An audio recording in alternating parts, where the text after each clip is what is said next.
Have you ever sneezed in a room full of strangers and heard someone say, "Bless you"? Or maybe, without thinking, you were the one who said it, almost like a reflex. We hear it constantly. We say it ourselves without a second thought. But have you ever stopped to ask why? Why does a simple sneeze, something our bodies do automatically, get a verbal response at all? Today, we are exploring the story behind those two small words and the surprisingly long history hiding inside them, right here on the Lost History of Everyday Things. If you like today's video, please hit the like, subscribe, and notification icons, and please leave a comment with topics you want to see in future episodes. The phrase itself seems ordinary enough. Someone sneezes, another person says, "Bless you," and life goes on. It happens so quickly and so automatically that most of us never pause to think about what we are actually saying. And if you do stop and think about it, it starts to feel a little strange. Blessing someone seems like something a priest would do, not something a stranger on a bus or a coworker at the next desk would say to you after an unexpected sneeze. I have heard it all of my life, and I have said it myself more times than I can count. But if I am honest, I do not really understand why we say it.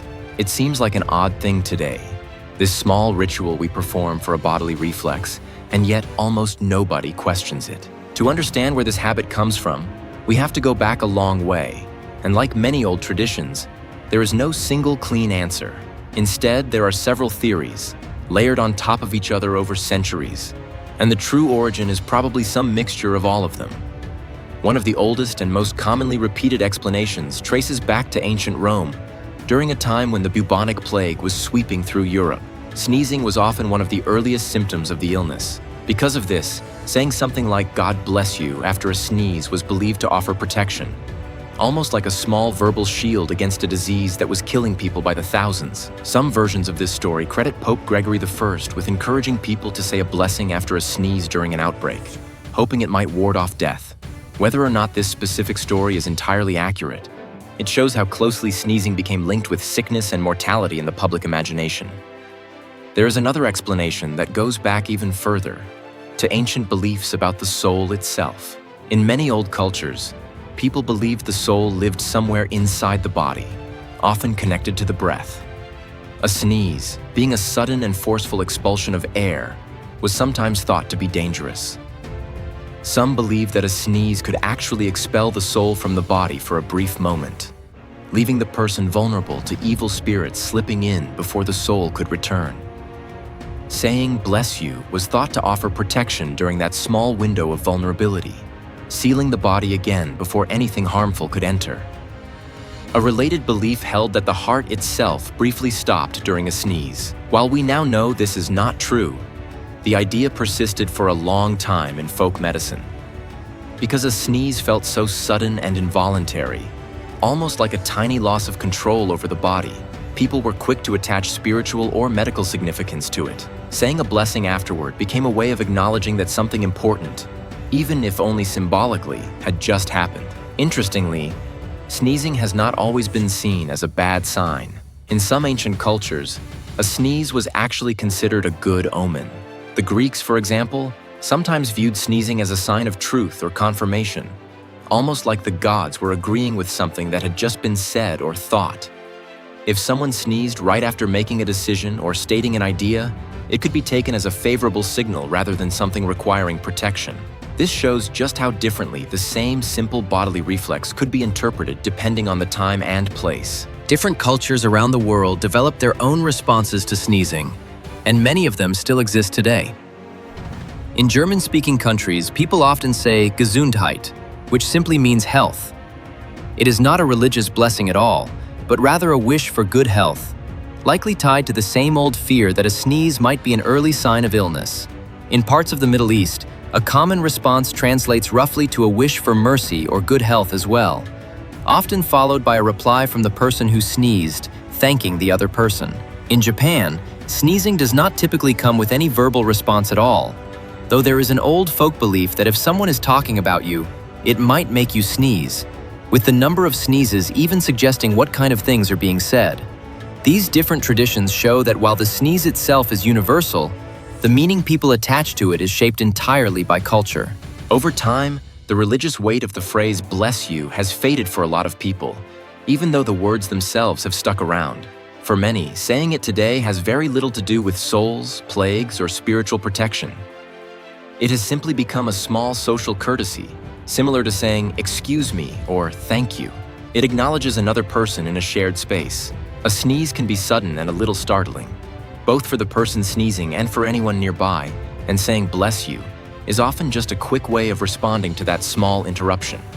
Almost like a verbal nod that says, "I noticed that, and I hope you're okay." Not saying anything at all after someone sneezes can even feel a little awkward in many cultures today, which shows how deeply this habit has settled into everyday behavior. It is no longer really about warding off illness or protecting the soul. It has become closer to simple etiquette, something we learn as children and repeat automatically as adults, long after most of us have forgotten or maybe never even knew where it came from in the first place. Some people choose to say other things instead, especially those who feel a religious phrase does not quite fit their own beliefs. Saying Gesundheit or simply nothing at all has become more common in certain settings. And there is no real right or wrong answer, since the practice has always varied so much across cultures and eras anyway. It is worth noting that medically speaking, a sneeze is just the body's way of forcefully clearing irritants from the nose. Whether that is dust, pollen, a sudden change in light, or the early stages of a cold. There is nothing spiritually dangerous happening, no soul escaping, no heart stopping, and thankfully, in most parts of the world today, no immediate connection to deadly disease. And yet the phrase remains, tucked into daily conversation as a small leftover of centuries of folklore, fear, and tradition. There is also a purely physical theory that has nothing to do with souls or sickness at all. Some historians and scientists point out that a sneeze briefly disrupts normal bodily function in a very minor way, and in earlier centuries, without any real understanding of anatomy, even small disruptions like a rapid heartbeat change or a brief pause in breathing could seem alarming. A blessing, in that light, may have simply been an old-fashioned way of saying, "Are you all right?" dressed up in religious language because religious language was simply how people expressed concern and hope in everyday speech at the time. Today, we might just say, "You okay?" But in earlier centuries, invoking a blessing carried the same everyday weight. It is also worth mentioning how children are usually taught this habit. Most people cannot remember learning to say, "bless you."